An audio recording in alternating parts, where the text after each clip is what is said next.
Imagine waking before sunrise inside the palace of an ancient Egyptian pharaoh. The first thing you notice is not the grandeur, but the movement. Somewhere beyond the walls, servants are already awake. Feet pass quietly across stone floors. Water is being carried from one part of the palace to another. Fires are being prepared. Bread is being baked. Animals are being fed. Officials are beginning their work. The palace may appear silent from the outside, but inside it is already alive. A pharaoh's palace was far more than a beautiful residence. It was a world within a world, a place where government, religion, family life, entertainment, ceremony administration, and everyday labor existed side by side. Behind the enormous columns, painted walls, gardens, courtyards, storerooms, workshops, and private chambers was a complicated human society that rarely stopped moving. To imagine life inside such a palace, it helps to forget the image of a lonely king sitting on a golden throne all day. The reality was much more crowded. A pharaoh was surrounded by hundreds, and sometimes thousands, of people whose lives depended on the functioning of the royal household. There were scribes recording supplies and decisions, servants carrying food and water, cooks preparing elaborate meals, gardeners maintaining trees and flowers, craftsmen producing furniture and jewelry, guards protecting entrances, priests performing rituals, musicians entertaining guests, messengers carrying orders, physicians caring for members of the royal household, and officials managing everything from grain supplies to foreign visitors. The palace was almost like a small city, except that everyone inside ultimately served the royal institution. The day often began with light slowly entering through open courtyards and windows. Egypt was a land of intense sunlight, so architects designed many palace spaces around shaded areas and open courtyards. Walls could be decorated with brightly painted scenes of flowers, birds, plants, animals, hunting, feasting, and royal ceremonies. What may look simple or faded in ruins today could once have been intensely colourful. Blue, green, red, yellow, white, and black pigments transformed plaster and stone into vivid scenes. Imagine walking through a corridor when the paint was fresh, seeing lotus flowers painted along the walls and geometric patterns surrounding doorways, while sunlight entered through an open courtyard and illuminated polished surfaces. The palace itself could contain multiple sections. There might be formal audience rooms, where officials and foreign representatives appeared before the king, private residential areas for the royal family, administrative rooms where scribes worked, kitchens and storerooms, workshops, gardens, religious spaces, and areas reserved for guards and servants. Not everyone could enter every part of the palace. Space itself communicated status. The closer someone was allowed to come to the pharaoh, the more important that person generally was. One of the most fascinating parts of palace life was the enormous amount of organization required to feed everyone. Food did not simply appear on the royal table. It had to be grown, harvested, transported, stored, prepared, cooked, and served. Grain was fundamental to Egyptian life, and large quantities were transformed into bread and beer. Meat, fish, vegetables, fruit, dates, figs, onions, garlic, leeks, legumes, and various other foods could make their way into royal kitchens. Wealthy households had access to foods that ordinary Egyptians might rarely enjoy, particularly high-quality meat, exotic ingredients, fine wine, and carefully prepared dishes. Imagine entering the palace kitchens during the busiest part of the morning. The atmosphere would be completely different from the quiet royal chambers. Fires would be burning, pots would be simmering, workers would be grinding grain, cutting vegetables, preparing meat, baking bread, and brewing beverages. Large storage jars would line the walls. Baskets would be filled with produce. Someone would be responsible for measuring grain, another for preparing dough, another for cooking, and another for ensuring that the finished food reached the correct destination. In a royal household, even a simple meal required an enormous supply system. The smell of the palace would also have been surprisingly complex. There would be smoke from cooking fires, the earthy smell of grain and mud brick buildings, fragrant oils, flowers from gardens, incense from religious ceremonies, roasted meat, fresh bread, beer and perfumes used by members of the royal household. Ancient Egyptian elites placed considerable importance on personal appearance and fragrance. Oils and scented preparations could be used on the skin and hair, while incense could fill ceremonial spaces with distinctive aromas. For the royal family, mornings could involve grooming and preparation. Hair was carefully arranged, jewelry was selected, clothing was adjusted, and cosmetics were applied. Ancient Egyptians, particularly members of wealthy households, used cosmetics not simply for decoration, but also as part of their daily grooming practices. Eye cosmetics were common, and elaborate wigs could be worn. Jewelry could communicate wealth, status, identity, and religious symbolism. Gold was especially associated with the divine and with the eternal nature of the sun. The pharaoh's appearance was itself political. The king was not merely a wealthy man. He was presented as the central figure responsible for maintaining order between the human world and the divine world. Royal images therefore followed conventions that made the pharaoh appear powerful, youthful, controlled, and larger than ordinary life. Inside the palace, however, the person behind that official image still had ordinary human experiences. He could eat, sleep, become tired, enjoy music, spend time with family, become ill, laugh, become frustrated, and worry about matters of state. The private areas of the palace would have been very different from formal throne rooms. There would be quieter spaces where members of the royal family could relax away from public ceremonies. Royal children might have lived nearby, surrounded by attendants, tutors, nurses, and servants. Children born into the royal household would have grown up in an environment that was simultaneously comfortable and highly controlled. Their lives were shaped by their family position from the moment they were born. A royal child might have had access to toys, animals, gardens, music, stories, and games. But childhood inside a palace was not simply endless luxury. Education was important for members of elite families, particularly those expected to hold positions of authority. Writing was a powerful skill, and scribes occupied an important place in Egyptian society. Learning to read and write could open doors to administrative positions that most people could never access. The scribes themselves formed one of the palace's most important groups. While soldiers guarded the physical entrances and servants managed the household, scribes controlled something equally powerful: information. They recorded quantities of grain, livestock, workers, taxes, deliveries, letters, religious offerings, appointments, and official decisions. A palace could not function without records. Every jar of grain, every shipment of goods, and every official instruction could become part of a written administrative system. Picture a scribe sitting with a writing board or a piece of papyrus, carefully making signs with a reed brush. Nearby, another official might be dictating a message. Someone else could be counting sacks of grain. A messenger might be waiting for an order to carry to another city. The palace was therefore not just a place of luxury. It was a center of bureaucracy. And bureaucracy could be surprisingly detailed. The royal household required constant supplies. Linen had to be produced and distributed. Oil had to be stored. Food had to be measured. Workers had to be assigned tasks. Animals had to be accounted for.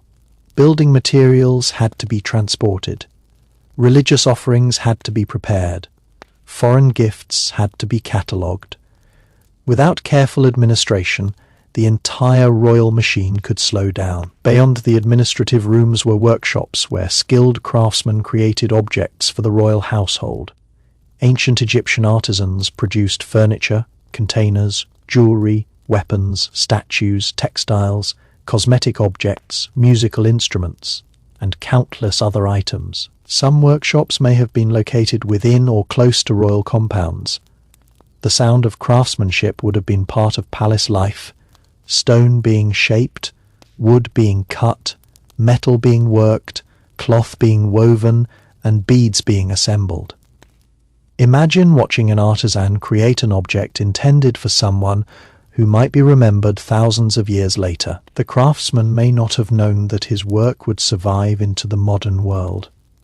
He was simply doing his job, following established techniques, working carefully because the object was destined for a powerful household. The palace connected these ordinary workers with the extraordinary wealth and authority of the king. Gardens were another important feature of elite Egyptian residences. Egypt was dominated by the Nile and surrounded by desert, making cultivated greenery especially valuable. A royal garden could contain pools, trees, flowering plants, shaded walkways, and carefully organized beds. Lotus flowers might float on water while birds moved among the vegetation. Trees could provide shade from the relentless Egyptian sun. For someone living in a palace, a garden was not simply decoration. It offered a controlled version of nature. Beyond the palace walls lay the crowded settlements, fields, desert landscapes, and riverbanks. Inside the royal garden, everything was ordered. And there was another side to palace life that is easy to overlook. Waiting in a world without telephones, instant messages, or mechanical clocks. Much of palace life depended on people waiting for someone else. A servant might wait for instructions, a messenger might wait for an audience, a craftsman might wait for materials, an official might wait outside a chamber while a more powerful official entered first. A foreign envoy could spend hours or even days waiting for the appropriate moment to meet the king. Waiting was part of the rhythm of power. For those closest to the pharaoh, access was everything. The ability to approach the king directly could make a person extraordinarily influential. An official who carried messages between the king and other departments could become important simply because he controlled information. An attendant who was regularly present in private royal spaces might possess knowledge that others desperately wanted.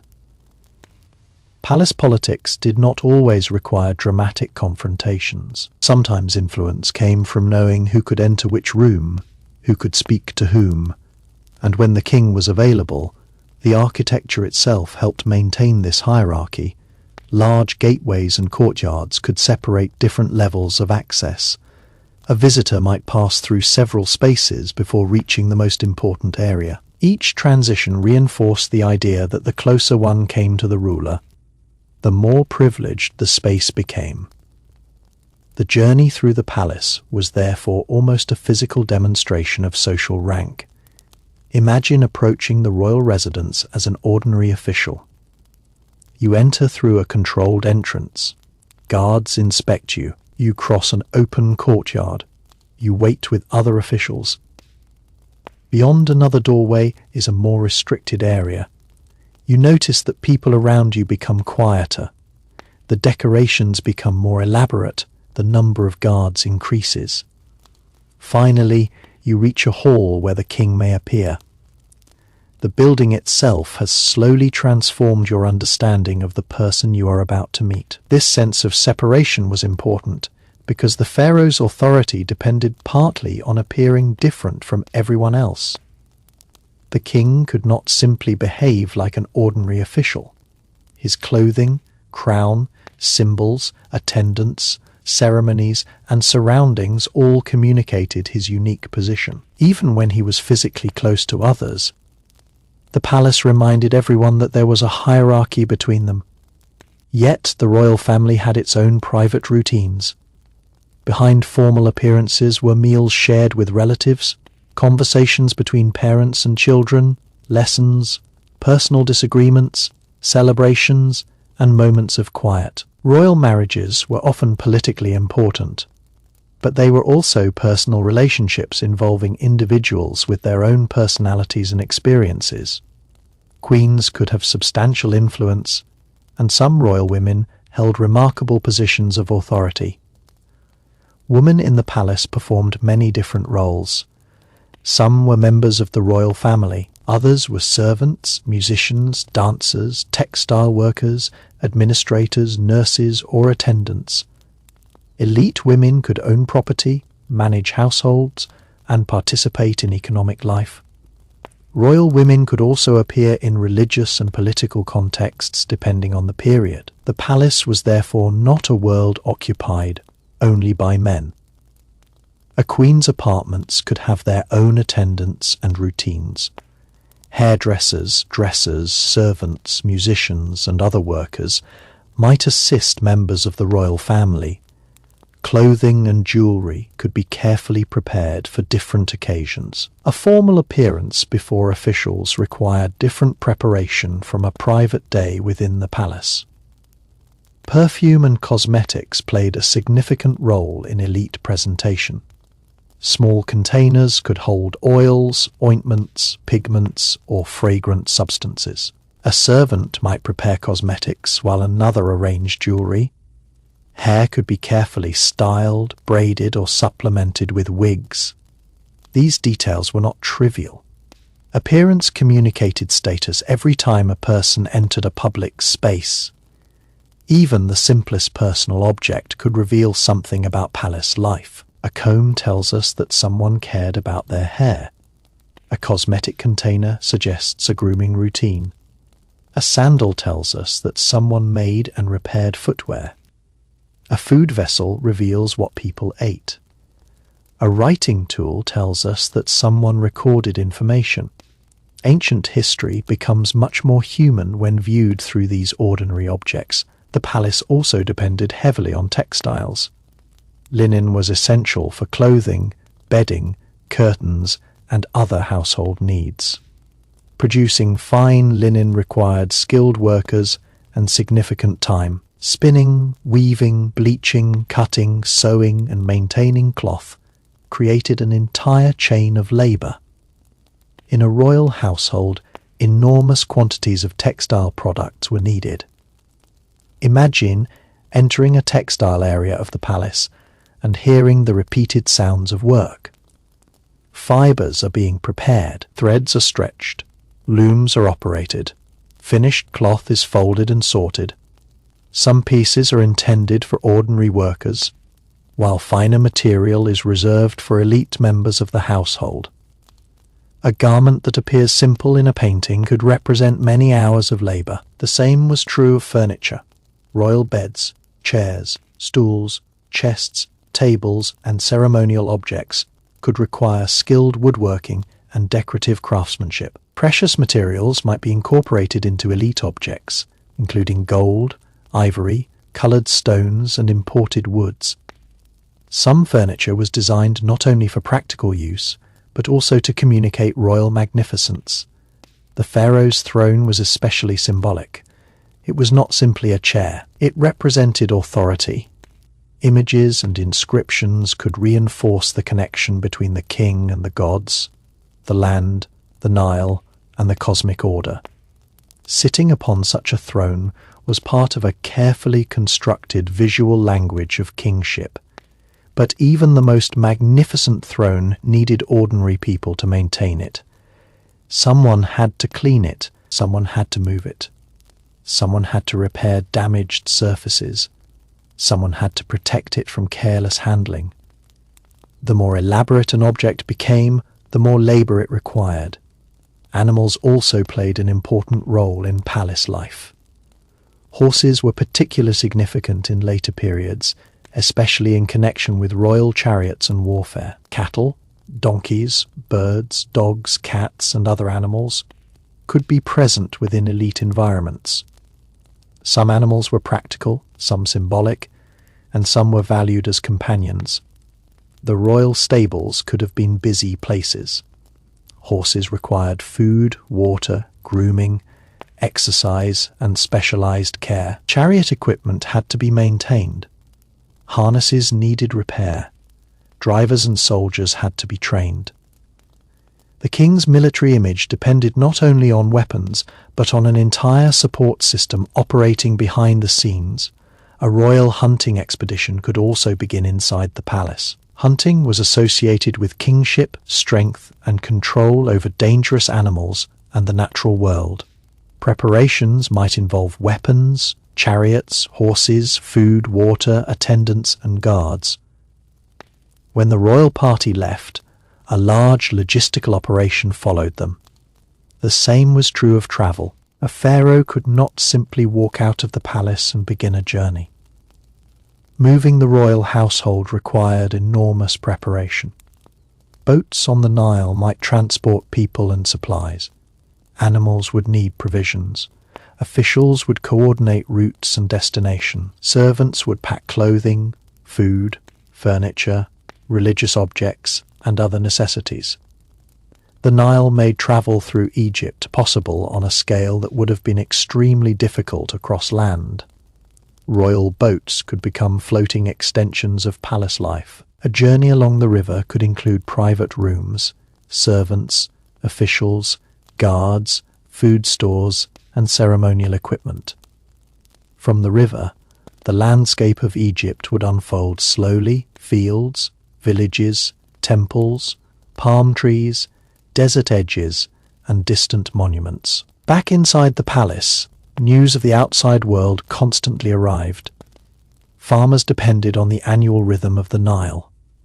Officials needed reports about harvests. Military leaders brought information from distant regions. Merchants and envoys reported on trade.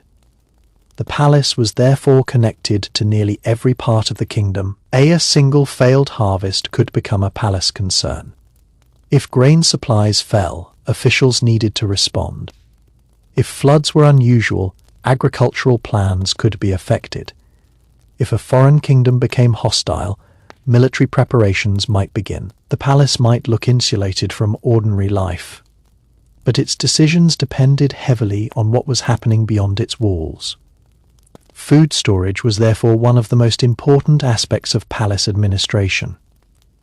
Granaries and storage rooms had to be carefully managed. Grain could be used for bread, beer, payments, and redistribution. Other foods required different storage conditions. Jars could hold oil, wine, beer, grain, or other products. Labels and markings could help administrators identify contents and quantities. A shortage in one area could require supplies from another. This meant that scribes and administrators were constantly calculating how much grain remained, how many workers needed to be fed, how much had been delivered, how much should be distributed. The ancient palace was therefore full of mathematics, even if the people doing the calculations used methods very different from ours. For the workers, food could also function as payment or ration. Instead of receiving modern wages, people could receive quantities of grain, beer, or other goods. This system connected the palace directly to the economy of the surrounding region. Every loaf of bread or jar of beer represented a chain of production stretching back to fields. But the deeper you look into palace life, the more you realize that the most interesting stories were probably happening in places that were never intended to impress anyone. The grand halls were designed for ceremonies and appearances. The private corridors, kitchens, storerooms, workshops, gardens, and servants' quarters were where the palace truly breathed. These were the spaces where routines repeated every day, where people knew each other by name, where small problems had to be solved before they became large ones, and where the enormous royal household was held together by ordinary human effort. Consider the storerooms. They might have been among the least glamorous places in the entire palace, yet they were essential. Jars and containers could be arranged according to their contents, with grain, oil, wine, beer, dried foods, and other supplies carefully managed. Some goods might have been reserved for ceremonies, some for the royal family, some for officials, and some for workers. Without a reliable storage system, the palace could not function for even a few days. A storeroom attendant, therefore, had a responsibility that might seem surprisingly important. If a jar disappeared, if grain was incorrectly measured, or if supplies spoiled, someone would need to explain what happened. Scribes could record deliveries and distributions, while workers physically moved the goods. The entire system depended on trust, supervision, and constant accounting. There was probably a rhythm to this work. Deliveries arrived. Goods were inspected, quantities were recorded, containers were moved into storage. Later, orders were issued and supplies were taken out. The same process repeated again and again. To the people living inside the palace, this was not history. It was simply another working day. The kitchens were even more active. Feeding a royal household required specialization. One group could prepare grain while another handled meat. Others worked with vegetables, fruit, bread, beverages, or desserts. Someone had to clean cooking equipment. Someone had to maintain fires. Someone had to carry water. Someone had to transport finished dishes. The kitchen could become unbearably hot during the middle of the day. Egypt's climate was unforgiving, and working near open fires would make the heat even more intense. Yet the work continued because the palace's schedule could not simply stop because of the weather.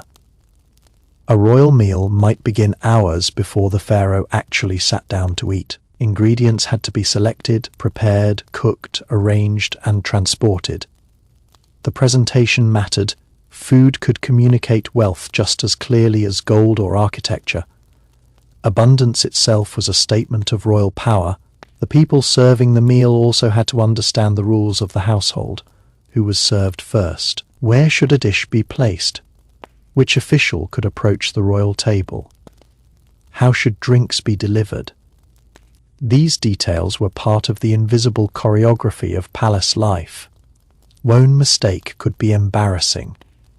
A spilled drink, damaged dish, poorly prepared garment, or delayed message might attract attention. Most palace workers probably learned to perform their duties with extraordinary precision, because the environment demanded it. The same precision applied to ceremonies. Ancient Egyptian religious and royal ceremonies often involved repeated actions, symbolic objects, clothing, gestures, and words. Rituals could be performed according to traditions that had been maintained for generations. The people involved had to know exactly what they were doing. Imagine standing in a quiet ceremonial chamber before sunrise. Incense is burning. Lamps flicker against painted walls. A priest prepares offerings. Attendants arrange objects in a particular order. Somewhere nearby, the king is being prepared for the ritual. There is no casual conversation now. Everyone understands that this moment is different from an ordinary morning. For the Egyptians, ritual was not merely theatre. It was connected to the maintenance of the world itself. The pharaoh's responsibility was not limited to governing people. He was expected to maintain harmony between human society and the divine order. Every successful ritual reinforced that relationship. This helps explain why temples and palaces were filled with symbols. A lotus could represent renewal. The sun could represent divine power and rebirth.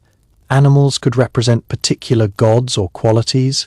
Crowns, staffs, ankhs, and other objects carried meanings that went far beyond decoration. A visitor who did not understand the symbolism might see only beautiful images. A person living inside the culture would have recognized an entire language of meaning. Even architecture could communicate ideas. Columns inspired by plants such as papyrus and lotus connected buildings with the natural world of the Nile. Courtyards allowed sunlight to enter, while providing open gathering spaces. Restricted chambers created a sense of mystery and privilege.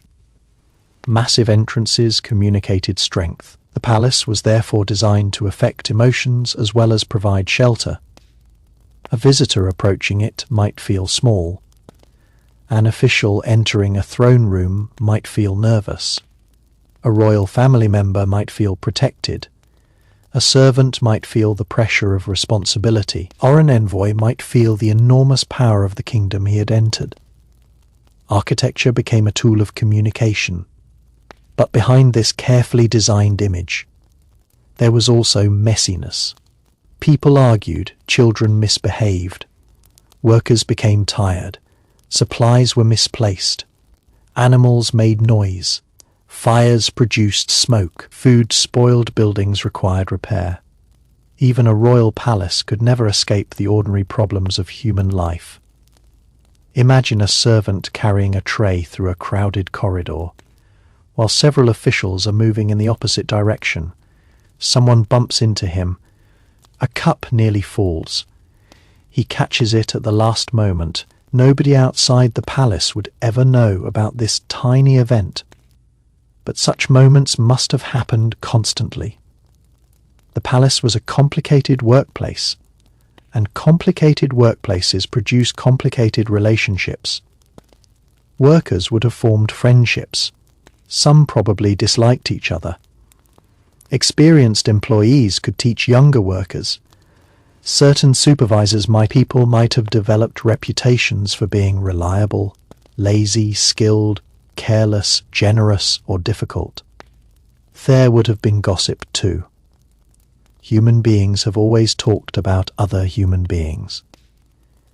In a royal court, there would have been plenty to discuss. Who had received a promotion? Who had gained the king's attention? Which official had returned from a foreign mission? Which royal relative was getting married? Which visitor had brought an unusual gift? Which worker had made a mistake? Information could be a form of power. A servant who knew when an important visitor would arrive might tell someone else. An official who learned about a royal decision before others could prepare. A messenger carrying confidential information had to be trusted. In such an environment, secrets could matter enormously. The palace also had places where people could escape the formal atmosphere. Gardens, shaded courtyards, and private rooms could provide moments of relief. A royal family member might walk among trees and flowers. Children could play. Musicians could perform privately. Officials could have informal conversations away from the most ceremonial spaces. The garden could become especially pleasant in the early morning and late afternoon. The worst heat had passed. The light became softer, and the air could carry the scent of flowering plants.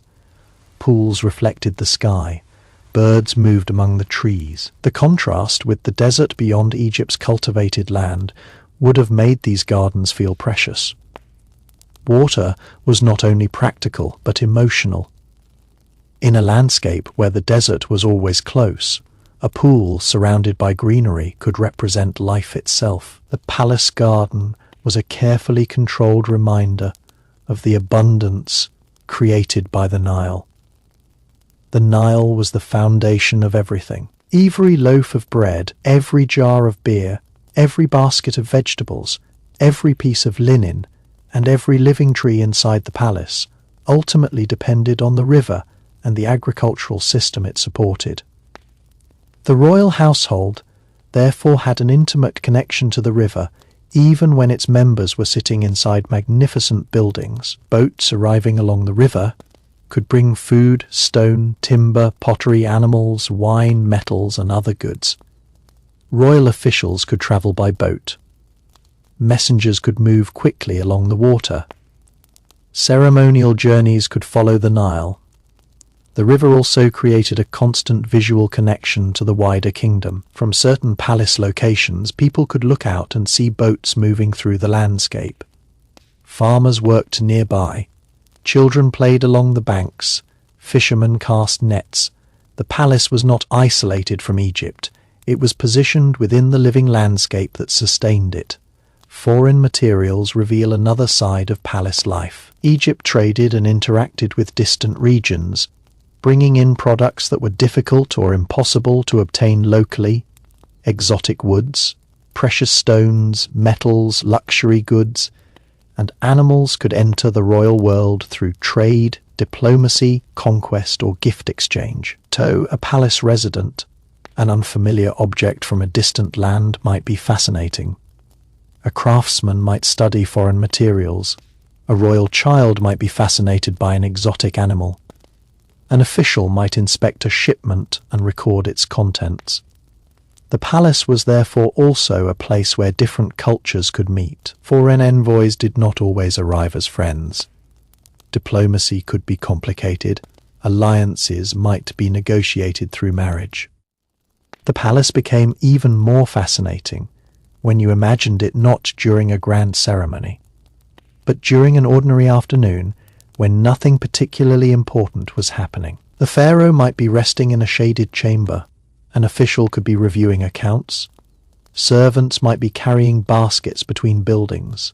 And somewhere in the kitchens, a cook could be arguing with another worker about a missing ingredient. Nothing about the moment would seem historic to the people experiencing it. Yet those small routines were the substance of palace life. Afternoons in Egypt could be brutally hot.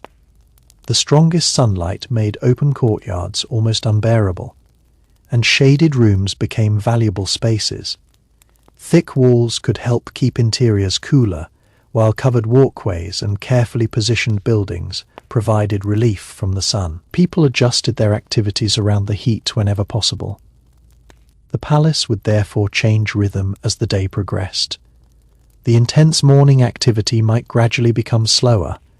Some workers continued their duties in shaded areas. Others rested briefly before returning to work. The royal family could spend time in private rooms or gardens. Officials might continue administrative work where it was cooler. For someone who had spent the morning working in the sun, entering a shaded palace room could feel like entering another world. The temperature dropped. The light became softer. The noise outside became distant.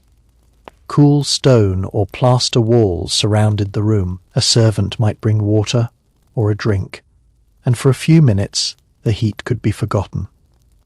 Water was one of the simplest luxuries in the palace. To modern people, drinking water whenever we want seems ordinary in ancient Egypt. Obtaining, carrying, storing, and distributing water required constant labor. Large jars were essential. People had to collect water from the Nile or other sources, transport it, and store it safely. Inside the palace, water was needed everywhere. The kitchens required it. The gardens required it. The royal family required it. Workers needed it. Animals needed it. Rituals required it. Cleaning required it. A single day in the palace could involve the movement of enormous quantities of water. This meant that water carriers were among the unseen people whose work supported the entire royal environment. They could spend hours carrying heavy containers.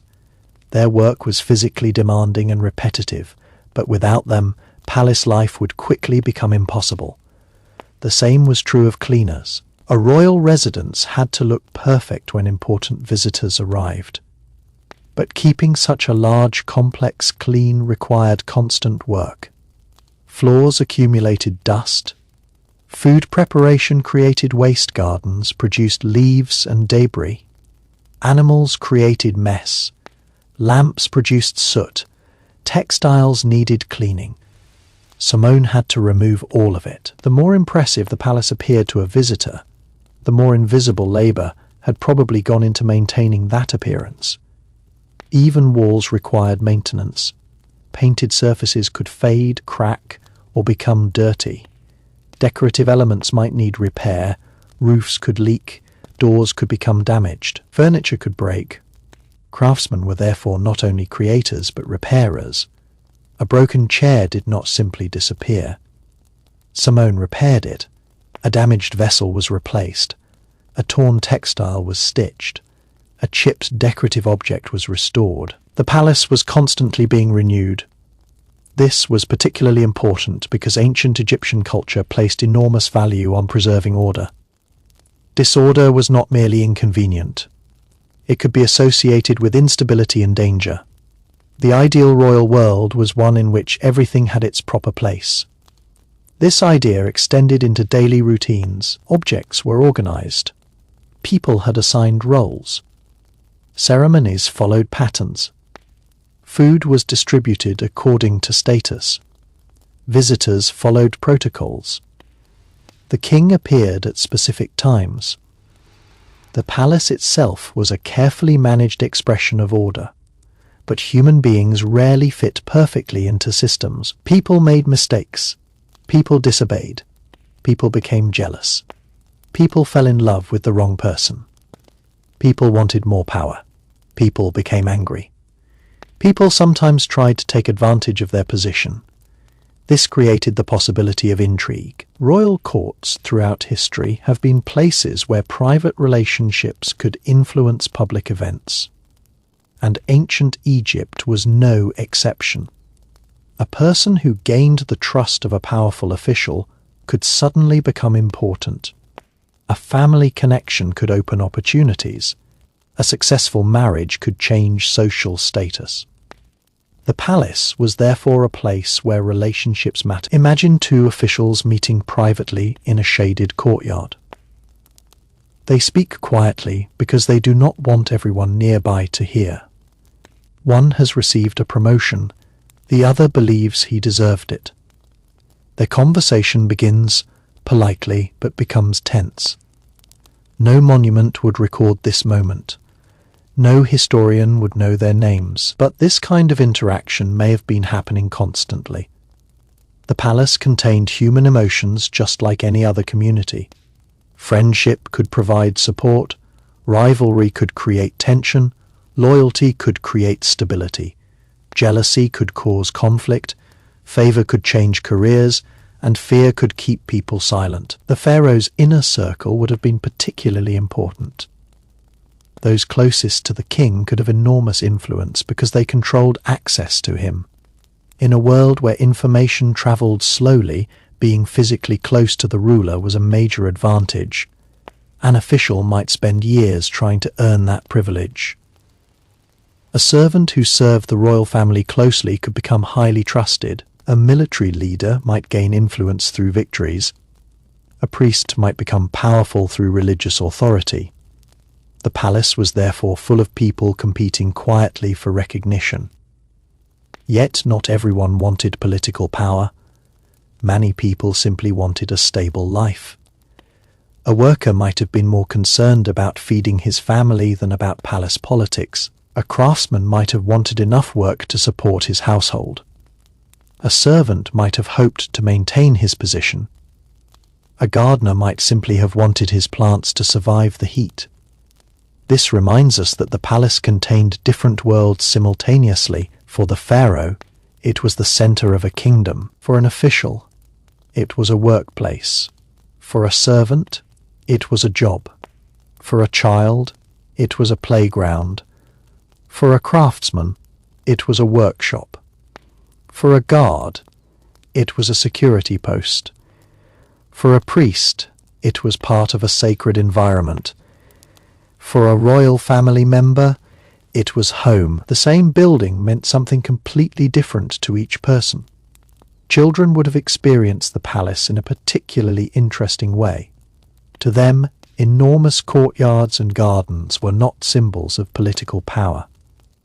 They were places to explore. A young child might run through a corridor until an attendant called them back. They might hide behind a column. They might watch musicians practicing. They might be fascinated by animals. They might ask questions about objects adults considered ordinary. They might become bored during ceremonies. They might fall asleep during a formal event. The palace could feel enormous to a child. Every room might seem mysterious. Every doorway could lead somewhere interesting. Every adult seemed to have a job. The child could gradually learn which places were allowed and which were forbidden. Growing up inside the palace would therefore involve learning its invisible geography. This was not only physical. Children also learned social geography. They learned who was important. They learned how to speak to officials. They learned when to remain silent. They learned how to behave around the king. They learned which servants they could trust. They learned the rituals of their family. They learned the stories of their ancestors. Eventually, the palace would become familiar. The mysterious corridors of childhood would become ordinary paths walked every day. The same transformation happened to adults who worked there for years. A place that initially seemed extraordinary could eventually become routine. The magnificent paintings would become background. The enormous columns would become things people walked past without noticing. The royal gardens would become familiar. The throne room would become a workplace. This is one of the strange effects of living inside a grand environment. Luxury becomes normal. A person who grows up surrounded by gold may not think about gold very much. A person who sees painted walls every day may stop noticing the colours. A person who eats fine food regularly may no longer consider it special. For palace residents, the extraordinary could become ordinary. This is why servants and workers are so important to understanding the palace. They experience the same environment from a different perspective. A worker entering a royal chamber might notice the weight of a door rather than its decoration. A cook might care about the size of the kitchen rather than the beauty of the dining room. A gardener might notice the condition of the irrigation channels rather than the view from the palace balcony. A guard might focus on entrances and blind spots. Everyone saw the same palace differently. The palace also created a complicated relationship with time. Modern people organized the day using clocks and schedules accurate to the minute. Ancient Egyptians had different ways of organizing time. The movement of the sun, daily routines, religious ceremonies, agricultural cycles, and administrative duties provided structure. People knew when certain tasks happened because those tasks happened repeatedly. There was another world inside the palace that visitors rarely saw, the world of personal possessions. A royal residence was filled with objects that belonged to particular people, and those objects could make the enormous palace feel surprisingly intimate. Chests held clothing, jewelry, cosmetics, documents, and personal belongings. Small containers protected oils and fragrances. Boxes could contain beads, combs, mirrors, tools, and other items used throughout the day. A person might have very little by modern standards, and still possess objects that were deeply meaningful. A favorite necklace could be worn repeatedly. A small amulet might be kept close for protection. A comb could be passed from one person to another. A decorated box might hold letters or valuable personal items.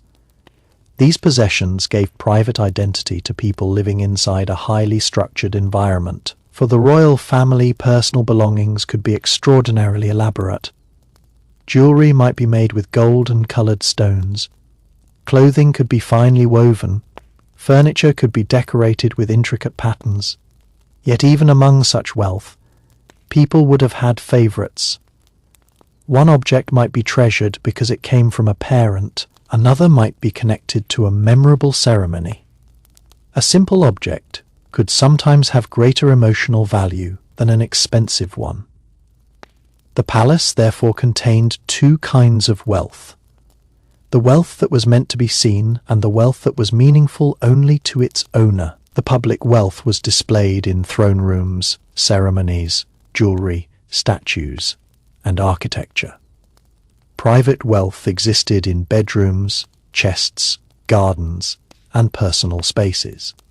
Visitors saw the first kind. Family members knew the second. The royal apartments may also have contained spaces where members of the household could prepare themselves without being watched by outsiders. Privacy was valuable even for people who lived in enormous palaces. The more powerful a person became, the more people might constantly surround them. Finding a quiet moment could become a luxury of its own. Imagine a queen entering a private chamber after spending hours surrounded by attendants.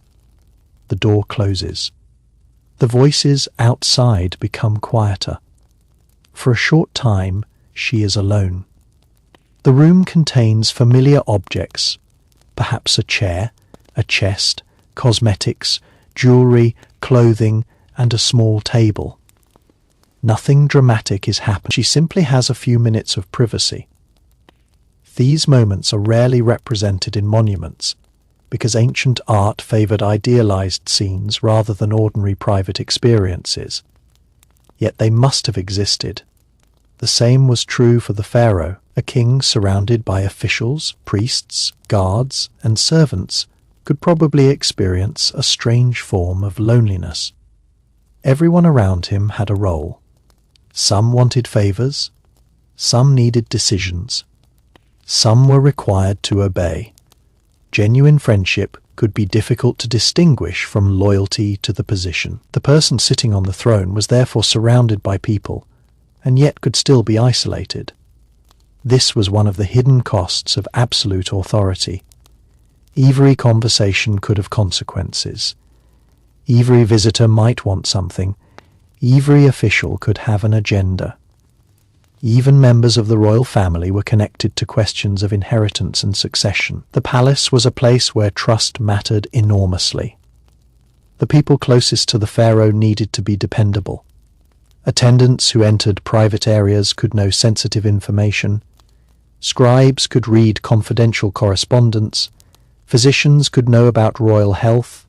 Servants could overhear private conversations.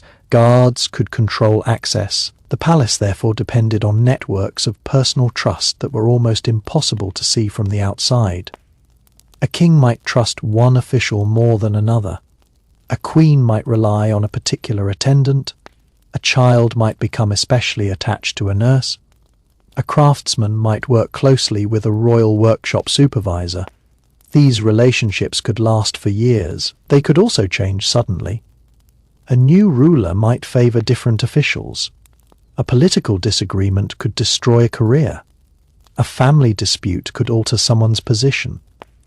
The palace was stable in appearance but constantly changing underneath. This becomes especially clear when considering succession. When a new pharaoh came to power, the palace had to adapt to a new personality.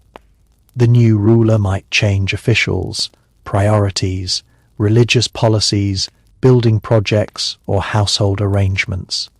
People who had been extremely powerful under the previous king could lose influence.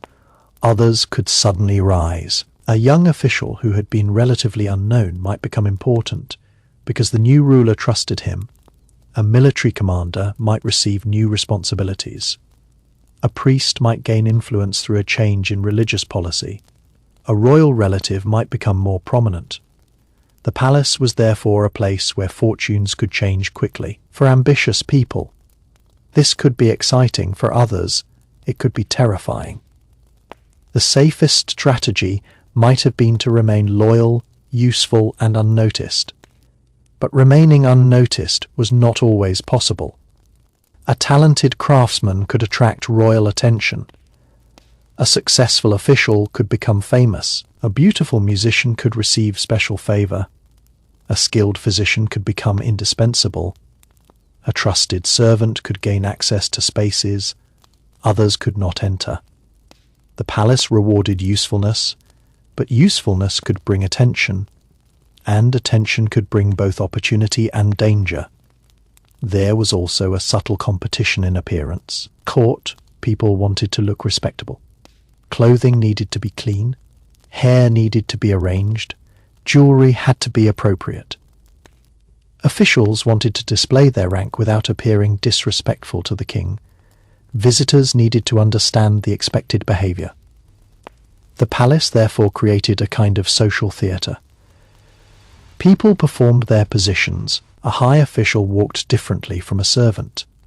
A priest behaved differently from a soldier. A foreign envoy followed different customs. A royal child was treated differently from an ordinary child. Everyone understood at least to some degree, where they stood. Even body language could communicate status. Who stood, who sat, who approached, who waited, who spoke first, who remained silent. These details mattered. The palace could therefore feel almost choreographed.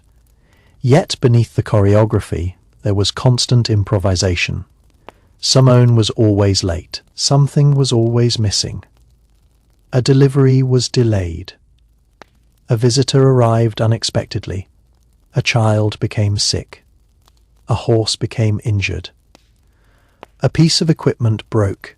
A storm disrupted plans.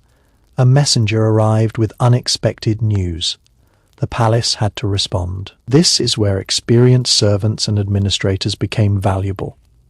They knew how to solve problems without disturbing the appearance of order. A good palace worker could make a crisis disappear before the king even heard about it.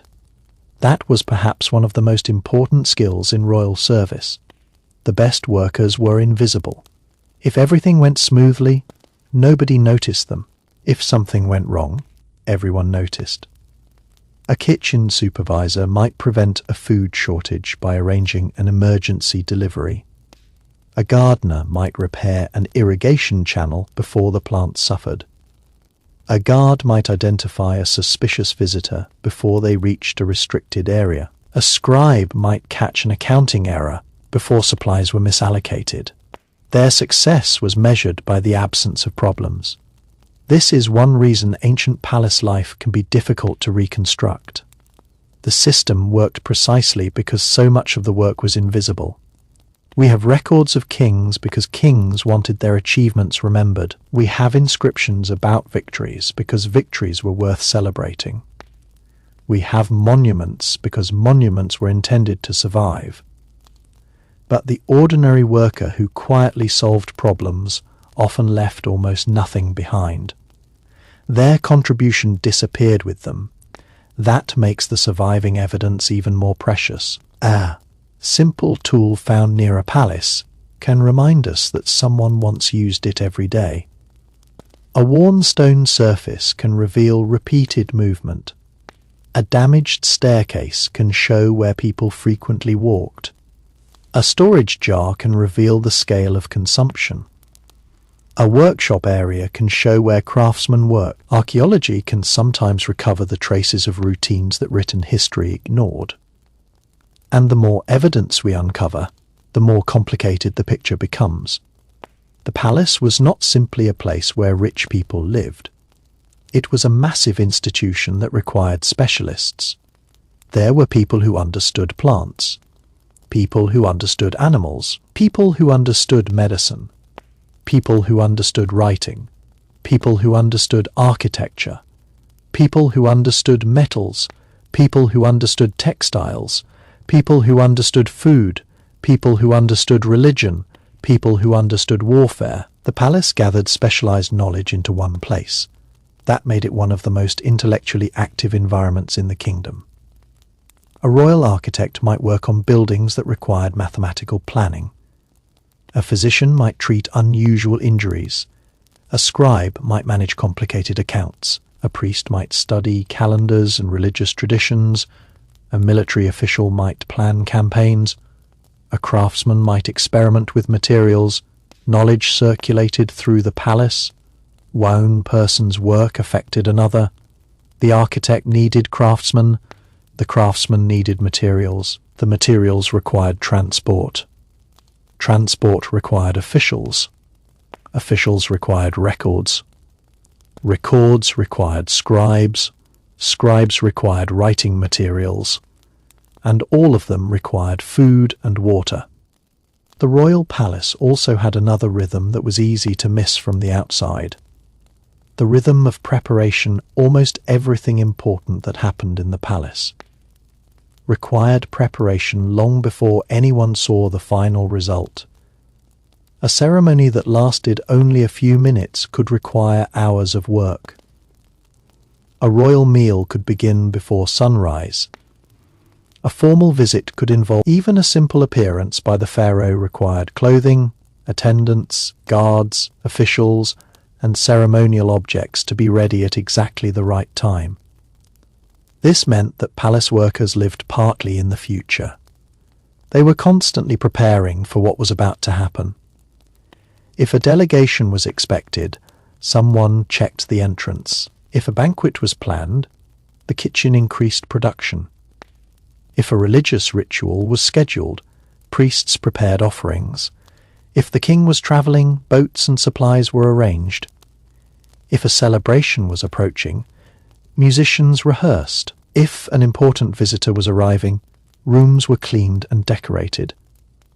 The palace was always getting ready for something. And when the event finally happened, most visitors would never know how much work had taken place behind the scenes. A royal procession was a perfect example. From a distance, it might look effortless. The pharaoh appears in magnificent clothing, surrounded by officials and guards, moving through a carefully arranged space. But before the procession began, someone had to organize every part of it. The route had to be prepared. People had to know where to stand. Objects had to be carried. Security had to be arranged. The royal clothing had to be prepared. Animals might need to be positioned. Music might need to be coordinated. The final result was a few minutes of controlled movement. The preparation could consume an entire day. This was one of the palace's greatest skills, turning enormous amounts of invisible labor into moments that looked effortless. The same principle applied to royal appearances. A pharaoh's image was carefully controlled. His clothing, crown, jewelry, posture, and surroundings all communicated authority. The people around him were also carefully positioned. A guard standing behind the king was not simply a guard. His presence reinforced the king's importance. A priest holding an offering reinforced the religious role of kingship. A scribe holding a document reinforced the administrative power of the throne. The palace was therefore a place where images were constructed. People were constantly being shown what the kingdom was supposed to look like: orderly, stable, abundant, powerful, divinely protected. But real life was never quite that perfect. Behind the ceremonial image, workers were dealing with practical problems. A food shipment could arrive late, a storage jar could break, a horse could become sick, a worker could injure himself, a roof could leak, a wall could crack, a garden channel could become blocked. The palace's ability to survive depended on solving these problems quickly. There must have been people whose entire careers involved fixing things that nobody else noticed. They were the quiet problem. Solvers of the royal household. A palace without such people would quickly become chaotic. The kitchens would stop functioning. The gardens would die. The storerooms would become disorganized. The clothing supply would become unreliable. The administrative records would become confused. The royal family would notice. This is why organization was perhaps more important than luxury.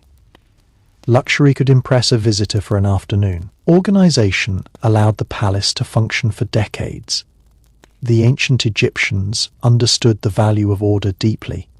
Their society was built around cycles and systems: the rising and setting of the sun, the flooding of the Nile, agricultural seasons, religious festivals, and administrative routines. The palace reflected this broader worldview. Every person had a role. Every object had a purpose. Every ceremony had a sequence.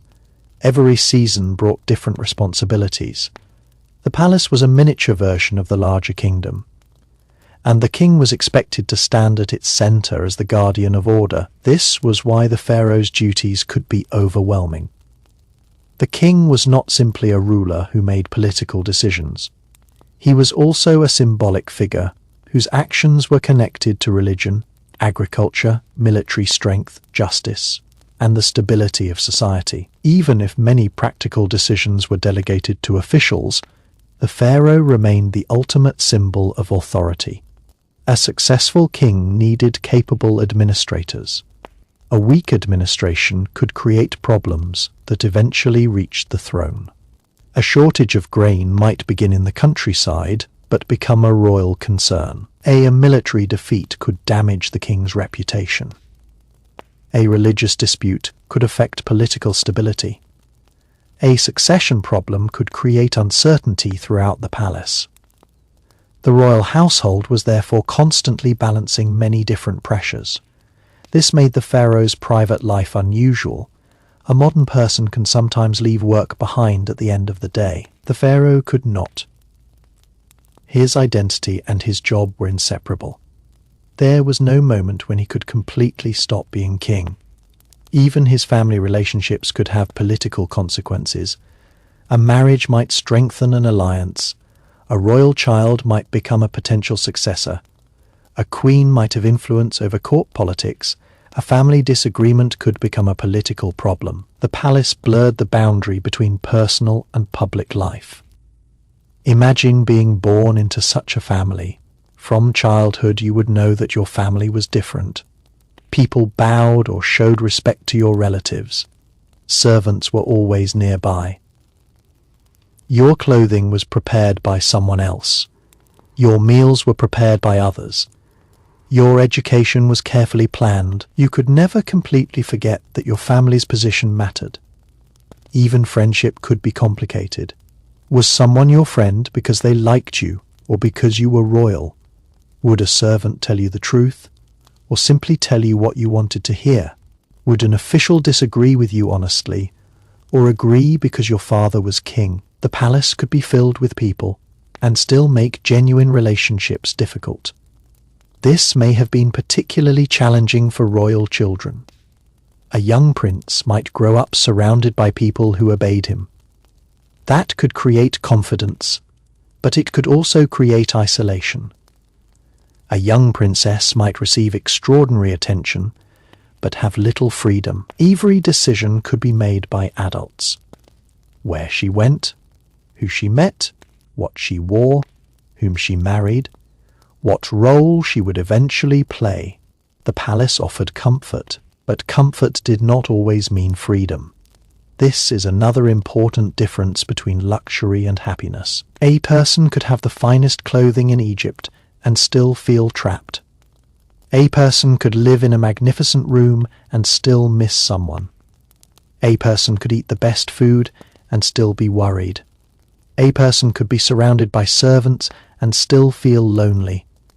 The palace was not free from human suffering. Illness, grief, jealousy, fear, and loss existed behind its walls, just as they did everywhere else. Perhaps the palace's greatest illusion was that wealth could protect people from ordinary human problems. It could not. The royal family could have physicians, medicines, priests, and servants, but illness still existed.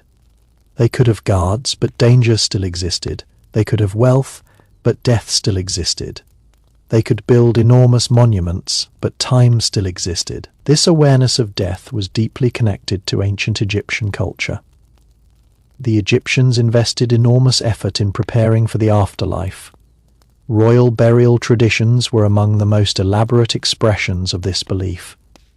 The palace itself was temporary, but the king's relationship with eternity was supposed to continue. The contrast was striking. Inside the palace, people worried about today's meal. Outside, monuments were being built for eternity. A servant might be concerned about finishing work before sunset. A priest might be thinking about rituals lasting beyond the king's lifetime. A craftsman might spend weeks making an object that would eventually accompany the dead. Ancient Egyptian life constantly connected the temporary with the eternal. This could also affect the way people viewed possessions. Some objects were intended for everyday use. Others were created specifically for funerary purposes. Royal workshops could produce objects that would never be used in ordinary life. They were designed to accompany the deceased into another existence. The palace was therefore connected to the world of death even while people were living. Funerary preparations could involve craftsmen, priests, scribes, embalmers, and administrators. The death of a pharaoh could mobilize an enormous network of people. The royal household had to shift from maintaining the living king to preparing for his eternal existence. The body would be treated according to religious traditions. Funerary equipment would be prepared. Rituals would be performed.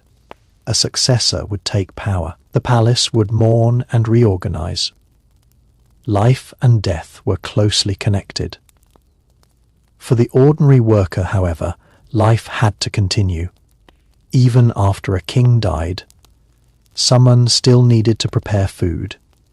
Someone still needed to guard the gates. Someone still needed to feed the animals. Someone still needed to record supplies. The machinery of daily life did not stop simply because history had changed. This gives the palace a strange sense of continuity. One generation passed, another arrived. There was one more important dimension to palace life: the constant movement of messages. A kingdom as large as Egypt could not be governed from one room, and information had to travel between the palace and distant places. Messages could arrive from provincial officials, military commanders, temple administrators, estate managers, merchants, and foreign rulers.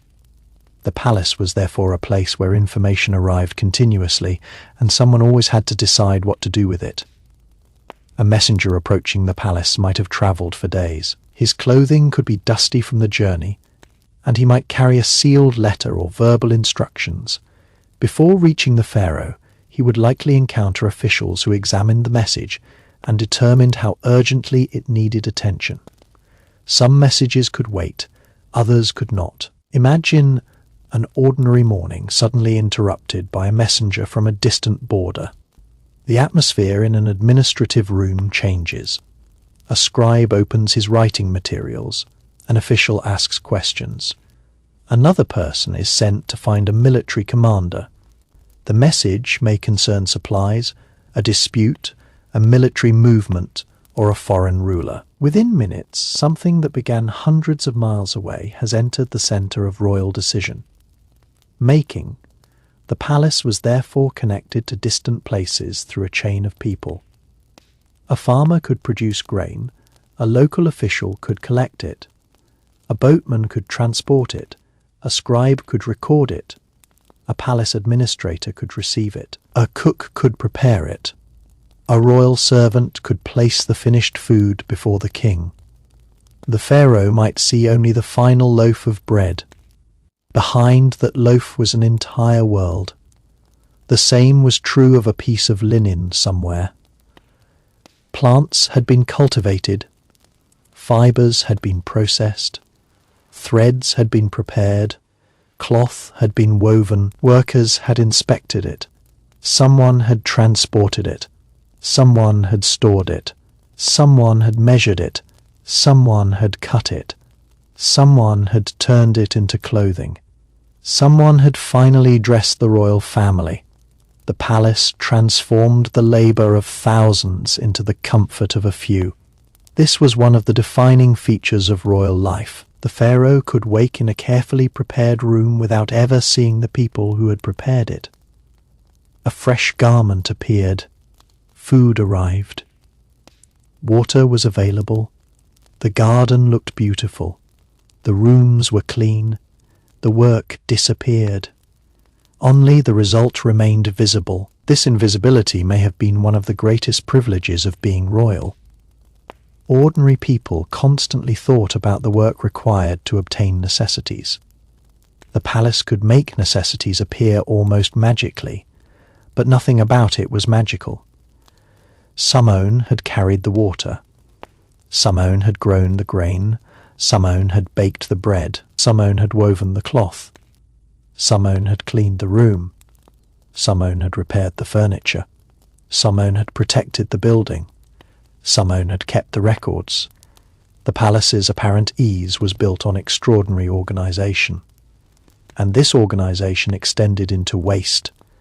A household of enormous size would generate large amounts of refuse, food scraps, broken pottery, damaged tools, worn textiles, ashes, plant material, and animal waste all had to go somewhere. Workers had to clean areas and remove unwanted materials. Modern people often imagine ancient palaces as perfectly clean because royal art depicts order and beauty. But real life would have been much messier. There would have been smoke. There would have been insects. There would have been unpleasant smells. There would have been mud after water was carried through courtyards. There would have been food waste. There would have been noise. The palace was a living environment, not a painting. This also meant that pest control would have mattered. Grain stores attracted insects and rodents. Food had to be protected. Containers had to be maintained.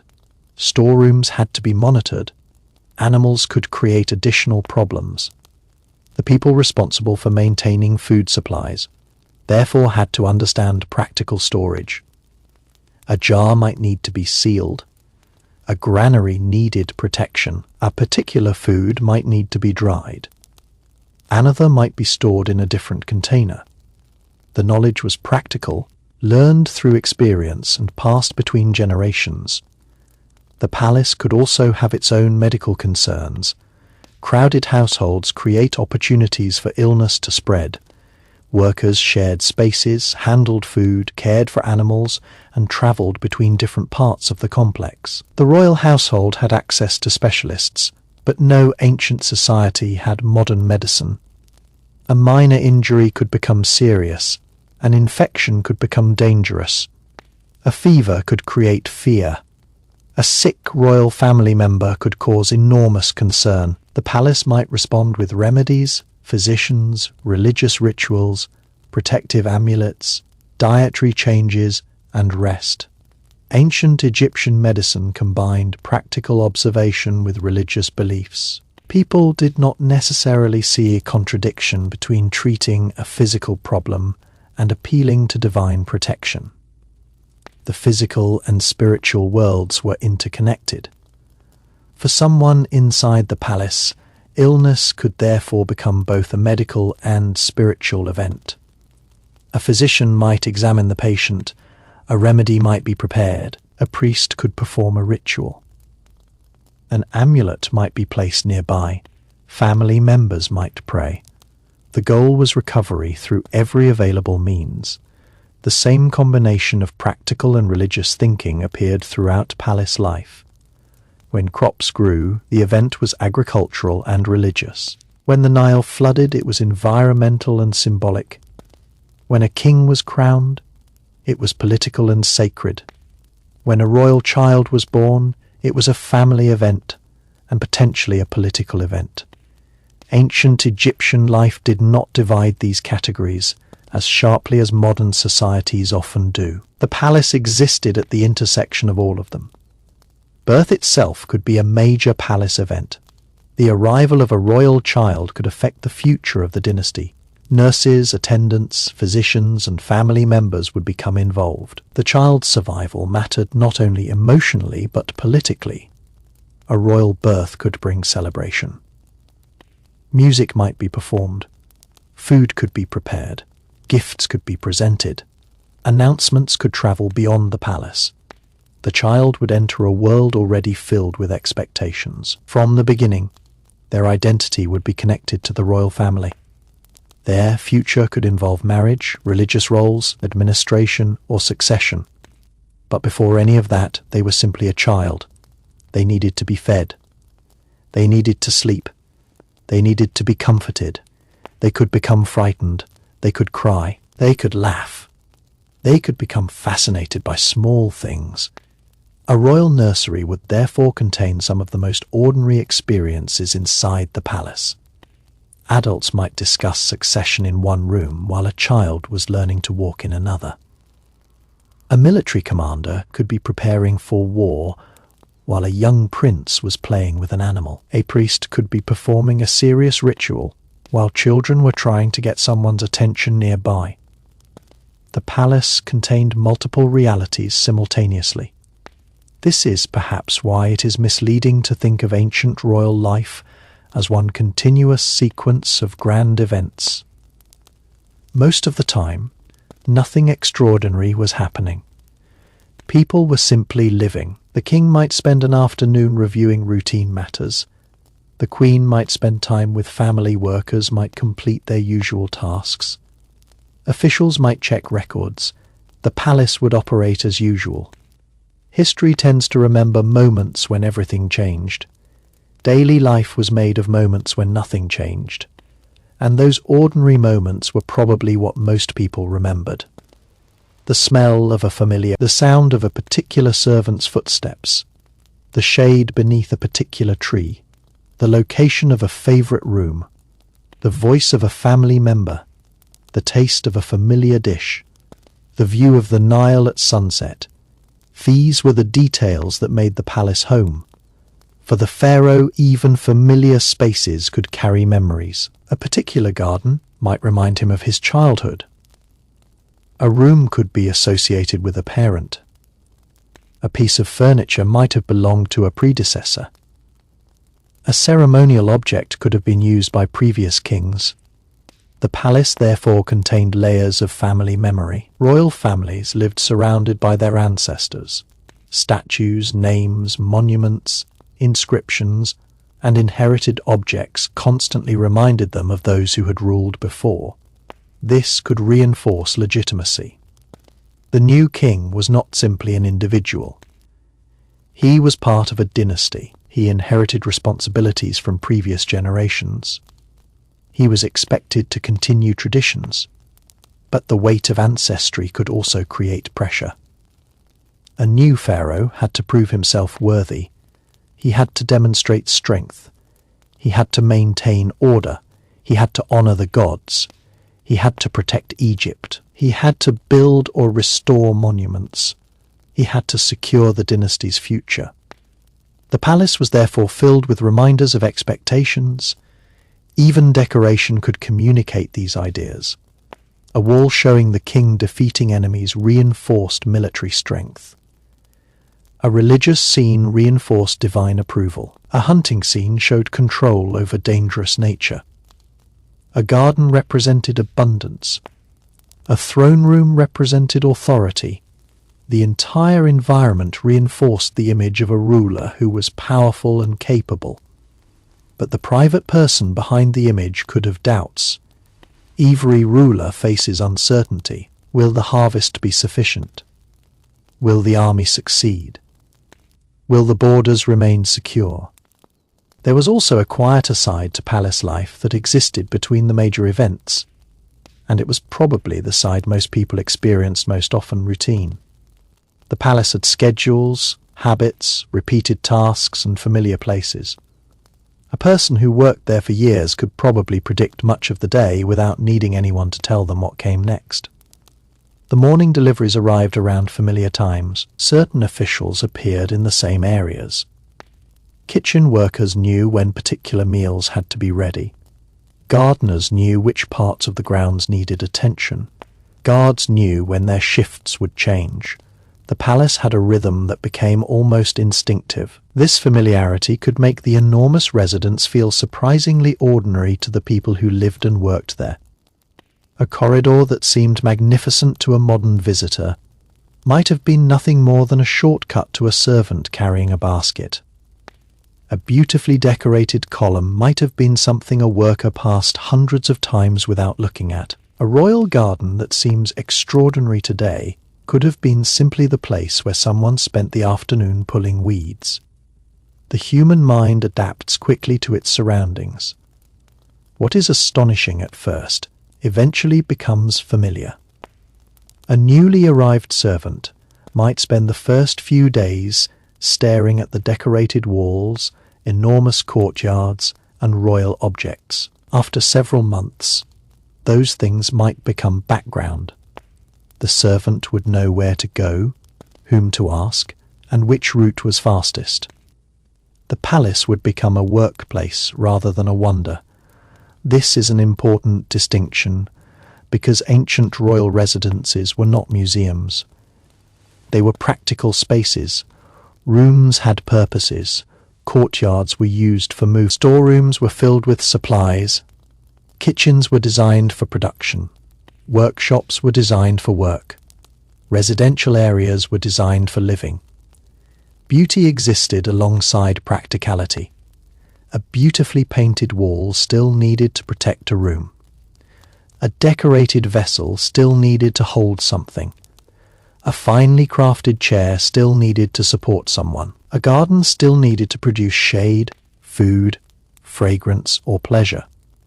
Royal luxury was not separate from practical life. It was built on top of it. Even the most extravagant objects had to be handled by someone. A golden ornament had to be stored somewhere. A royal garment had to be cleaned and folded. A ceremonial object had to be carried. A decorated chair had to be moved. Every luxury item created another small responsibility. This meant that palace workers needed extraordinary familiarity with objects. A particular necklace belonged to a particular person. A ceremonial garment might be worn only on certain occasions. A religious object could have a specific place. A document could be confidential.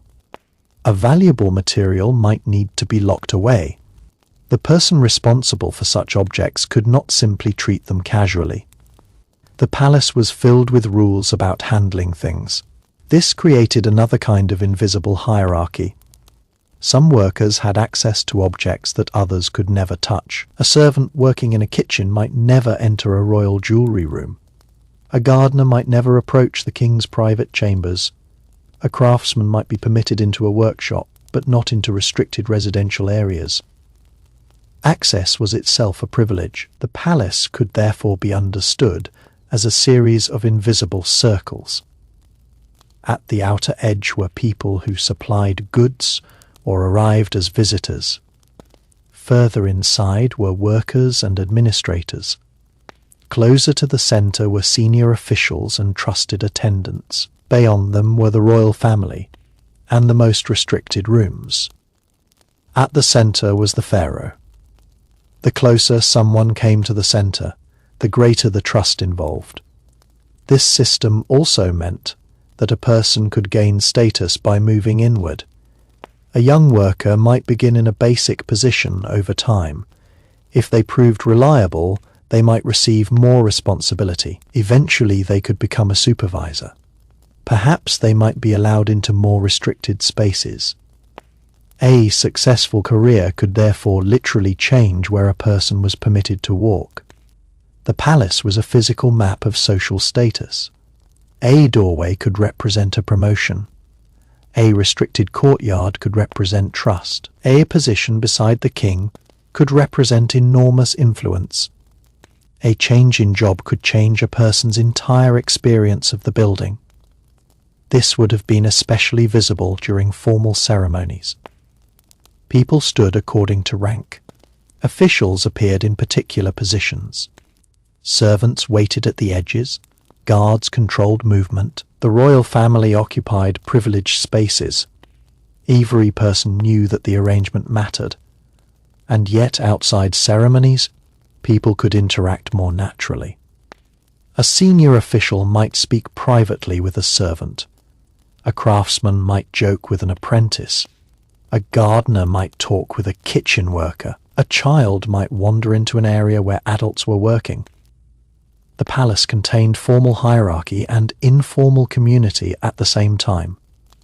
That is what made it a real society, rather than simply a collection of ranks. There would also have been friendships between people of similar occupations. Workers who spent every day together would naturally develop relationships. They might share food, exchange stories, complain about supervisors, discuss family problems, and help one another.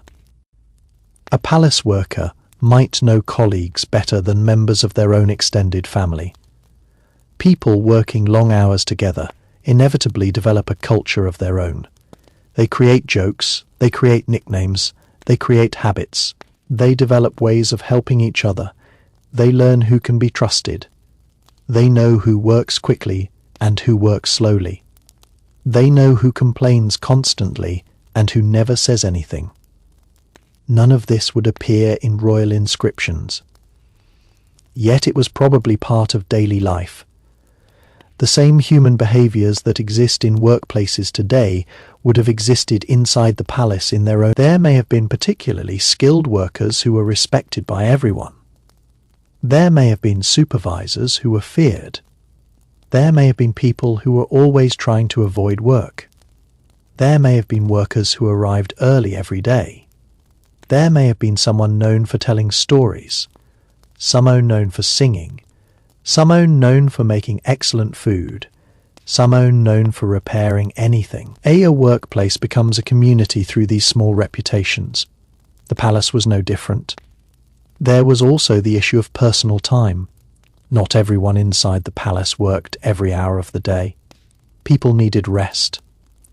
Workers may have had periods away from their duties depending on their role and status. Time away from work would have been important because palace labour could be demanding. During free moments, people could socialise, eat, tend to personal belongings, spend time with family, or simply rest. For ordinary workers, home life might have existed outside the palace complex, while some servants and specialised staff could have lived close to their workplace. This created a fascinating contrast. Some people entered the palace each day and left afterward. Others might spend much of their lives within the royal environment. For those who lived there, the boundary between work and home would have been extremely thin. Imagine waking up in a room close to the place where you worked. You could hear the palace beginning its morning routine. You would not need to travel through a city. Your workplace was already around you. You could probably identify different sounds by their timing. The opening of a gate, the movement of carts, the first kitchen activity, the arrival of supplies, the changing of guards, the beginning of administrative work. The palace itself could function like a giant clock. Every recurring sound marked a stage of the day. This rhythm would have been particularly noticeable before sunrise. The earliest workers were probably among the most important because their tasks had to be completed before everyone else woke. Kitchen workers needed to begin early. Water carriers needed to prepare supplies. Servants had to prepare royal rooms. Guards had already been awake. Some priests could begin rituals early. The first hours of the day belonged to preparation. Then the palace gradually filled with people. The quiet became movement. The movement became noise. And the noise became the ordinary sound of royal life. The opposite happened at night. People gradually disappeared into private areas. The kitchens became quieter. Officials finished their work. The corridors emptied. The guards remained. The palace became a different kind of place. Night could also reveal how dependent the palace was on artificial light. Oil lamps were essential. Their small flames could illuminate rooms, corridors, and work areas, but their light would never have been as bright as modern electric lighting. A large room might have contained multiple lamps, but shadows would remain. This would have changed the atmosphere dramatically. A painted wall visible in sunlight could look mysterious at night. A corridor could appear longer. A courtyard could become almost completely dark. The flame of a lamp could move with the air. The shadows of people could stretch across walls. For those awake at night, the palace might have felt much larger and more mysterious than it did during the day. A guard walking through a quiet corridor could hear every small sound. A servant carrying something from one room to another might prefer to walk with another person. A royal family member waking during the night could call for an attendant. The palace never completely disappeared into darkness. Perhaps one of the most overlooked parts of palace life was the constant preparation of the royal appearance. The pharaoh did not simply wake up, put on a crown, and walk into a hall. His public appearance was carefully constructed. Clothing, jewelry, ceremonial objects, attendants, and the setting around him all contributed to the image of kingship. Even the way he entered a room could communicate authority. Before an important appearance, attendants would have prepared garments and inspected them carefully. Linen needed to be clean and properly arranged. Jewelry had to be selected according to the occasion. Crowns and other royal insignia had to be available. Sandals, belts, collars, and other accessories completed the appearance. Someone had to know where everything was kept, how it was handled, and when it was appropriate to use it. The people performing these duties were close enough to the royal family to see details that ordinary Egyptians could never see. They might know which garments the king preferred, which ornaments were used for particular ceremonies, or how the queen wanted her hair arranged. Their work required trust, because they handled objects connected directly to royal identity. Personal grooming could also take considerable time. Hair needed attention, skin could be treated with oils, and cosmetics could be applied. The palace contained people whose work revolved around appearance. A hairdresser or attendant was not simply making someone look attractive. They were helping maintain the visual language of status. The difference between an ordinary day and a ceremonial day could therefore be dramatic. On a quiet day, the royal family might dress more simply. On an important occasion, layers of symbolism could be added. Jewelry might become more elaborate. Clothing could become more formal. Crowns and ceremonial objects could transform the king's appearance completely. Imagine watching the transformation. A person enters a private chamber wearing ordinary clothing. Attendants bring carefully prepared garments. Jewelry is placed. Hair is arranged. The final details are checked. Then the royal symbols appear. Suddenly, the individual has become the king. The transformation would have been powerful even to people who saw it regularly. The same principle applied to the queen and other members of the royal household. Appearance could communicate their position instantly. But beneath these formal appearances, personal preferences still existed. People probably had favorite colors, foods, fragrances, rooms, animals, or gardens. Ancient records rarely reveal all of these private preferences, but it is difficult to imagine human beings living in such a large household without developing them. A servant might know that one royal family member preferred a certain type of fruit. A cook might know that another disliked a particular dish. A gardener might know which flowers were especially appreciated. An attendant might know which room was preferred during the hottest part of the day. These details made palace life personal. Food itself could become a source of comfort. After a long day of official duties, a familiar meal could provide a simple pleasure. Bread and beer were fundamental foods in ancient Egypt, while wealthier households had access to a wider variety of ingredients: dates, figs, grapes, melons, onions, garlic, lettuce, legumes, fish, poultry, and meat could all appear in elite diets. Some foods were seasonal, while others could be stored. The royal table could therefore display the agricultural wealth of Egypt, but even the pharaoh could not eat everything at once. Food had to be planned. Perishable ingredients needed to be consumed relatively quickly. Stored products needed to be protected. Large meals required coordination. The kitchen was therefore partly a logistical centre. A kitchen worker might begin the day by checking supplies. Another worker prepared grain. Another prepared vegetables. Someone else worked with meat. Others prepared beverages. Bread production alone could involve multiple stages. Grain had to be processed. Dough had to be prepared. Bread had to be shaped. It had to be baked. Then it had to be distributed.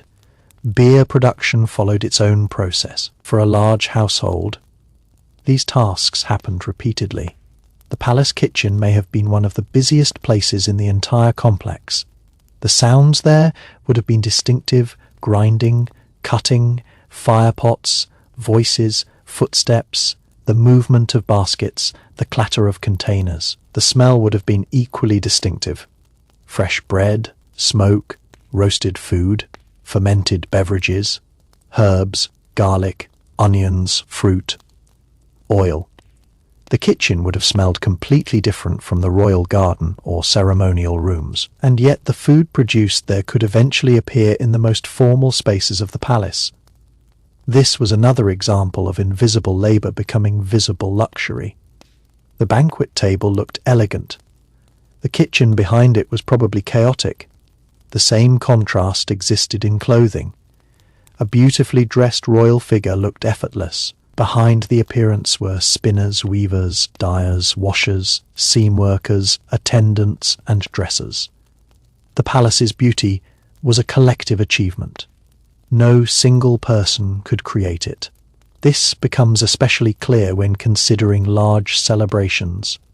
A major festival could transform the palace. Preparations might begin well in advance. Extra food would be needed. Musicians would rehearse.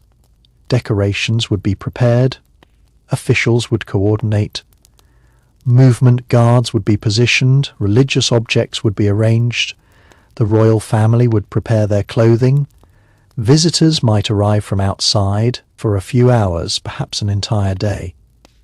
The palace would become a place of extraordinary activity. The normal routine would be interrupted. People who rarely entered certain areas might gain temporary access. Public spaces could become crowded. Music could continue for long periods.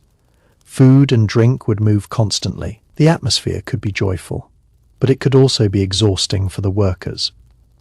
A festival that was enjoyable for guests might represent days of hard work for the people preparing it. Someone had to clean afterward. Someone had to put objects away. Someone had to deal with leftover food. Someone had to restore rooms to normal. The celebration ended. The work continued. This is another reason the palace should be imagined from several perspectives. The same event could be a celebration for one person and a long work shift for another. For the pharaoh, a festival could reinforce his divine role. For an official, it could be an important political occasion. For a musician, it could be a professional performance. For a cook, it could be an exhausting day. For a child, it could be the most exciting day of the year. For a guard, it could mean extra responsibility. For a visitor, it could be an unforgettable experience. Own palace. Many realities. The same diversity existed during royal visits from foreign dignitaries. An envoy might arrive carrying gifts. The palace staff would need to accommodate the visitor. Rooms would be prepared, food would be provided. Translators or interpreters might be required where languages differed. Officials would coordinate meetings. Guards would watch carefully. The royal family would appear according to protocol. Diplomacy required patience. A visitor could not simply walk into the pharaoh's private chamber. There were procedures, waiting, introductions, formal greetings, gift exchanges, discussions, and perhaps a banquet afterward. The palace could therefore become a stage on which international politics was performed. Foreign visitors would return home carrying memories of what they had seen. They might describe the scale of Egypt's royal household. They might report on the wealth they encountered. They might tell their own rulers about the pharaoh's court. In this way, the palace's reputation could travel far beyond Egypt. A powerful palace strengthened the image of a powerful kingdom. The pharaoh understood that appearances mattered. A kingdom that looked wealthy and organized could command respect. A palace that looked neglected could communicate weakness. Architecture and administration were therefore connected to foreign policy. The same applied to military life. The palace was closely connected to the army, even if soldiers were not constantly present in the royal residence. Military officials could report to the king. Weapons could be stored or inspected. Horses and chariots could be maintained. victories could be celebrated. The pharaoh's military identity was often displayed through imagery of warfare and hunting. These scenes presented the king as strong and capable, but the reality behind military power was again a massive logistical system. Soldiers needed food, animals needed feed, weapons needed maintenance, transport was required, information had to travel. The palace could coordinate these resources. A campaign might begin with decisions made inside royal chambers and eventually involve thousands of people far from the palace. When news of victory arrived, celebrations could begin. When news of defeat arrived, the atmosphere could become tense. The messenger carrying bad news might have been one of the most nervous people in the palace. Imagine entering a royal audience with information that the king does not want to hear. The room is quiet. Officials watch. The pharaoh listens. The messenger speaks. Everyone waits for the response. Royal power could be intimidating even for people who served the king. This is why ceremony mattered so much. It created predictable behavior around unpredictable human emotions. Everyone knew how to behave. Everyone knew where to stand. But waking inside the palace did not necessarily mean waking into complete comfort. The royal residence was luxurious compared with ordinary homes. But comfort in ancient Egypt was still shaped by the climate, available technology, and the limitations of the ancient world. There was no electricity, no running water flowing from hidden pipes, no mechanical cooling, and no modern glass separating rooms from the outside. The palace depended on architecture, shade, ventilation, water, servants, and careful routines to make life comfortable. The morning air could be one of the most pleasant parts of the day. Before the heat became intense, courtyards and gardens would have been cooler. Doors and openings could allow air to move through rooms. Servants might open shutters or entrances as the day began. The first sunlight would gradually spread across the palace, revealing colours that had looked muted in the darkness. For someone waking in a royal chamber, the transition from night to morning could be beautiful. The walls might display plants, birds, religious symbols, or scenes associated with royal power. Light would move slowly across the decorations. Outside, the garden would begin to stir. Birds would become active, and workers would already be moving through service areas. The first person to enter the royal chamber might be an attendant carrying water or preparing clothing. The arrival of servants was one of the defining features of elite life. A wealthy person did not need to perform every small task personally. Other people handled much of the work, but this also meant that the palace was full of human presence. Privacy was never guaranteed. Someone was often nearby. A royal family member could wake and find an attendant waiting. A meal could arrive without anyone in the family having prepared it. Clothing could be ready before it was requested. Water could appear in a basin. A message could arrive while someone was still preparing for the day. The palace was designed around service. For the servants, however, service meant constant awareness. They needed to anticipate what the royal household might require. The best attendant might be the person who noticed a need before being asked. If the room became warm, an adjustment might be made. If water was running low, if clothing was damaged, it would be repaired. If a guest arrived unexpectedly, preparations would begin. The palace relied heavily on anticipation. This was especially important because the royal family could not personally manage hundreds of details. Their attendants became extensions of their daily lives. The relationship between a royal person and a trusted attendant could therefore become surprisingly close. Someone who spent years serving the same individual would learn their habits, moods, preferences, and routines. They might know when the person wanted conversation and when they preferred silence.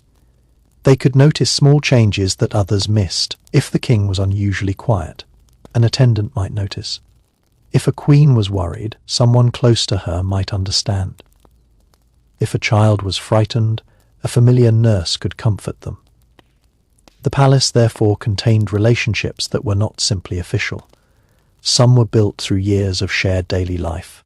The same could happen among workers. People who spent years together would develop familiarity. A person could become more than a colleague. They could become someone who helped during difficult moments, shared food, offered advice, or provided companionship during exhausting work. This is one of the reasons it is useful to imagine the palace as a community rather than simply a royal residence. Communities contain relationships. They contain disagreements. They contain traditions. They contain memories. The palace contained all of these. Even the simplest work could become part of a person's identity. A gardener might be known for maintaining one particular section of the grounds. A cook might become famous among the household for a particular preparation. A craftsman might specialize in a particular type of object. A scribe might become trusted for accurate records. A guard might spend years watching one entrance. Their occupations could become their identities, and because many jobs required specialized knowledge, replacing an experienced worker could be difficult. A new gardener might know how to water plants, but not yet understand which areas were most vulnerable during extreme heat. A new cook might know recipes, but not the palace's exact requirements. A young scribe might know how to write, but lack the experience needed to manage complex accounts. An inexperienced guard might understand weapons, but not know the unusual patterns of movement within the palace. Experience mattered. This is why older workers could possess significant practical knowledge, even when they held no prestigious title. They knew how the palace actually worked. They knew what happened when something went wrong. They knew which problems were serious and which could be ignored. They knew which people could solve particular problems. Their knowledge was accumulated through years of observation. A palace could therefore have its own unwritten traditions. Perhaps everyone knew which storeroom became hottest in the afternoon. Perhaps workers knew which path was fastest between the kitchen and dining area. Perhaps guards knew which gate received the most visitors. Perhaps gardeners knew exactly where water tended to collect after irrigation. These details would rarely be recorded, but they could make daily work much easier. The palace was a place where knowledge lived inside people. When those people died or left, some knowledge disappeared with them. This makes the surviving physical evidence even more valuable. A particular arrangement of rooms can suggest how activities were organized. Storage containers can indicate the types of goods consumed. Tools can reveal occupations. The remains of plants can reveal what grew in gardens. Animal bones can provide clues about diet and livestock. Fragments of pigments can reveal the original colors of walls. Every small discovery helps reconstruct the larger picture. And the larger picture is much more complicated than the image of a pharaoh sitting on a throne. The palace could contain areas that were surprisingly plain. Not every room needed to be decorated. Service areas were primarily functional. Workers needed space to perform their tasks efficiently. Storerooms needed shelves or platforms. Workshops needed tools. Kitchens needed fires and preparation surfaces. Administrative rooms needed writing materials. Residential rooms needed beds and storage. The palace therefore combined extraordinary decoration with practical spaces that were never meant to impress visitors. This difference could be visible even during a single walk through the complex. A formal doorway might be beautifully decorated. Beyond it, a service corridor could be much simpler. A ceremonial room might contain elaborate imagery. Nearby, workers might carry baskets through a plain passage. A royal garden could look carefully designed. Behind it, servants might work in less attractive areas, maintaining irrigation. The palace had a public face and a working face. The public face communicated power. The working face made that power possible. The distinction is important because surviving archaeology often emphasizes the public face. Monumental architecture survives more easily than everyday labor. Stone walls remain while temporary shelters disappear. Inscriptions survive while conversations vanish. Gold jewelry survives while the hands that polished it disappear. Yet the temporary world was probably much larger than the permanent one. Most people inside the palace were surrounded by objects that would not survive thousands of years. Wood decayed, textiles deteriorated, food disappeared, plants died, human bodies returned to the earth. Only certain materials remained. This creates a strange imbalance in our understanding. We can see what was durable, but not necessarily what was most important to the people who lived there. A simple woven cloth might have been more useful to a servant than an elaborate stone decoration, but the cloth could disappear while the stone survived. A favorite wooden toy could have meant more to a child than a ceremonial statue, but the toy might vanish while the statue remains. Archaeology therefore requires imagination as well as evidence. We have to remember that the surviving palace is only a fraction of the original world. The same is true of sound. Stone walls survive. Voices do not. Yet sound would have been everywhere. The palace was a place of constant human movement. People called to each other. Workers gave instructions. Animals made noises. Tools struck materials. Water was poured. Bread was prepared. Doors opened. Feet crossed stone floors. Music played during celebrations. Religious words were spoken during rituals. Foreign languages could be heard when envoys arrived. Children cried and laughed. The king's name might be spoken with respect. Officials could argue quietly. Servants could whisper. The palace had its own soundscape. Different areas would have had different sounds. The kitchen would be loud and active. The garden would be softer. The administrative rooms would be filled with voices and writing activity. The ceremonial chambers could become quiet during rituals. The workshops would be filled with tools. The stables would contain animals. The sleeping quarters would be quieter. A person familiar with the palace could probably identify where they were simply by listening. That kind of environmental knowledge is common in human communities. There was another part of palace life that would have been almost impossible for a modern visitor to notice. At first, the careful management of personal space. In a world without modern locks, electronic communication, private bathrooms, or soundproof walls, privacy had to be created through architecture, attendance, distance, and social rules. A royal family could live in enormous surroundings and still need deliberate arrangements to separate private moments from public responsibilities. A doorway could become a boundary between two worlds. On one side, officials waited with messages and requests. On the other, a member of the royal family might be eating, resting, talking with relatives, or simply sitting quietly. The person outside might know that someone important was nearby, yet still have no right to enter. That ability to control access was one of the great privileges of palace life. The pharaoh did not need to hear every complaint immediately. The queen did not need to receive every visitor personally. Royal children did not need to be exposed to every adult who entered the palace. Layers of attendants and officials created distance between the royal family and the rest of the household. But distance could never be absolute. The people closest to the royal family would have known intimate details of their daily lives. They would have seen them when they were tired, ill, frustrated, joyful, or simply ordinary. A trusted attendant could witness moments that would never appear on a monument. Perhaps a servant knew exactly how the king behaved when he was impatient. Perhaps another knew how the queen preferred her room arranged. Perhaps a nurse remembered a royal child taking their first steps.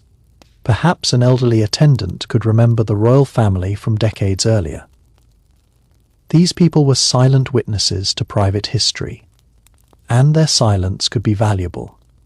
The closer a person came to the royal family, the more sensitive information they might encounter. A servant could overhear political discussions. A physician could know about illnesses. A nurse could know family relationships. A scribe could see confidential messages. A guard could observe who entered restricted rooms. Trust was therefore not simply a personal matter. It was a political resource.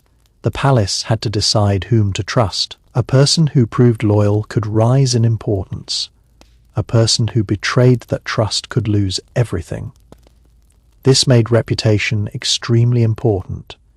People were judged not only by their skill, but by whether they could keep information private, follow instructions, and remain dependable under pressure.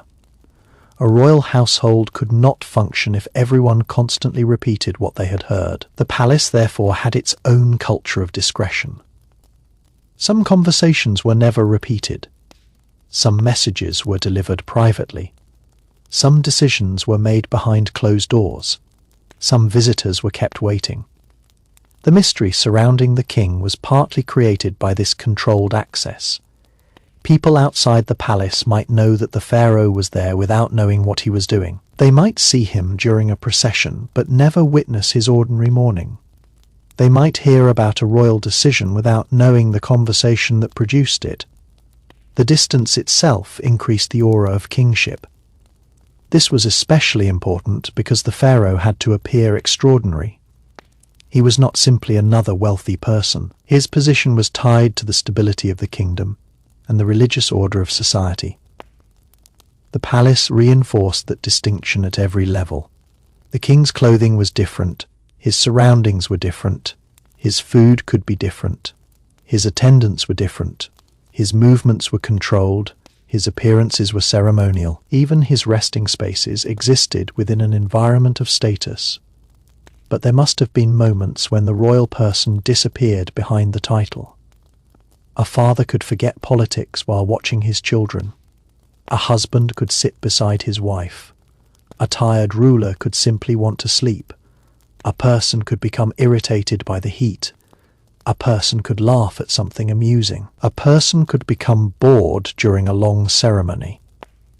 These ordinary human experiences existed behind the official image. Perhaps one of the most interesting parts of palace life was the difference between how people behaved around the king and how they behaved when he was absent. When the pharaoh entered, posture probably changed. Voices could become quieter. When he left, shoulders relaxed, conversations resumed. Workers returned to their tasks. The palace had moments when tension rose simply because the king was nearby. The same could happen when a powerful official appeared. Status changed the atmosphere of a room. A person could enter quietly, and suddenly everyone became attentive. That is the power of hierarchy. It does not require shouting. Everyone already understands. The palace was filled with such invisible signals.